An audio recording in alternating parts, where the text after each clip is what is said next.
Okay, in this video I'm going to show you guys how to dress our rails so that we have a panel slot and tenons on each end that actually fit into the legs. Okay, each of your side rails and back rails, so 4 side rails and 2 back rails, are going to end up looking exactly like this.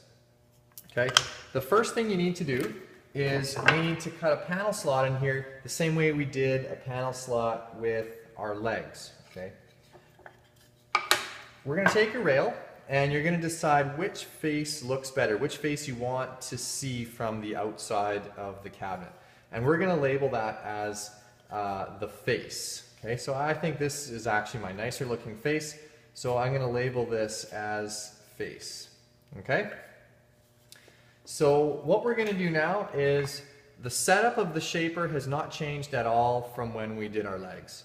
We're going to have the face of our rail go down on the shaper. We're going to turn the machine on, and with 2 push sticks we're going to push this thing all the way through, from front all the way through the back and out the other side, similar to the way we did our legs. Okay? So using safety glasses and earmuffs, here we go.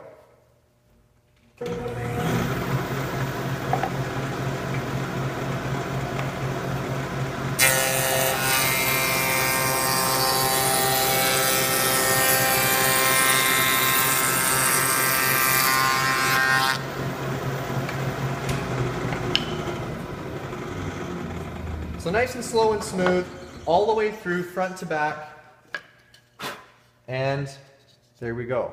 So notice how this slot is actually offset a little bit. That is for a reason actually, and that's why this is so important to make sure that the face surface always goes down, because that's going to make a difference for our next step as well. Okay, here we are at the router where we're going to create the tenon right here that's going to fit into the leg. Okay, to do that we're using this bit here, and this is basically opposite to the slotting cutter that we used in the shaper. Okay, it's going to cut out the top and bottom, above and below, creating this tenon. Okay, so for this operation as well, we're going to make sure that the face of the board is again flat down on the table, and that our cutter is exactly lined up with the teeth, so that the very top of the bottom cutter is lined up with the bottom of the slot, and the same thing on the top, right?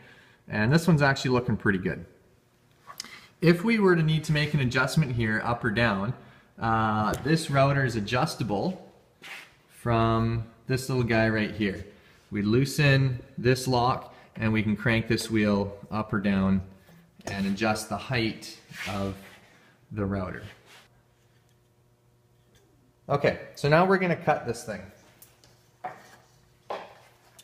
So with our face down, I'm going to line this rail right up along the side, bump it right into the end of my wooden spacer here.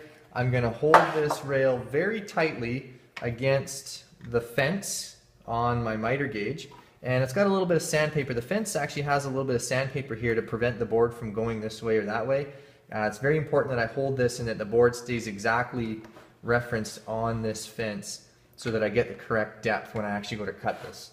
Alright, slow and smooth is going to be the key here, making sure that I hold this thing tight on the miter gauge. Here we go.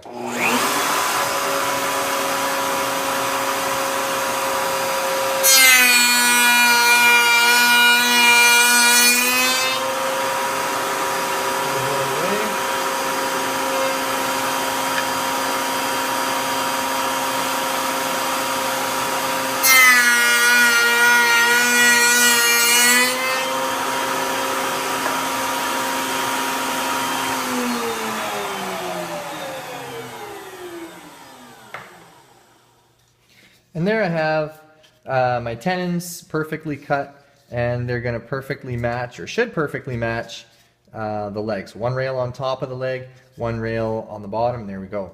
So just really quickly, a couple of tips here. After you push this thing through, take your rail away before you pull this thing back, just so that there's no chance that you end up moving this thing or it takes a cut where it shouldn't. Just makes for a cleaner cut that way.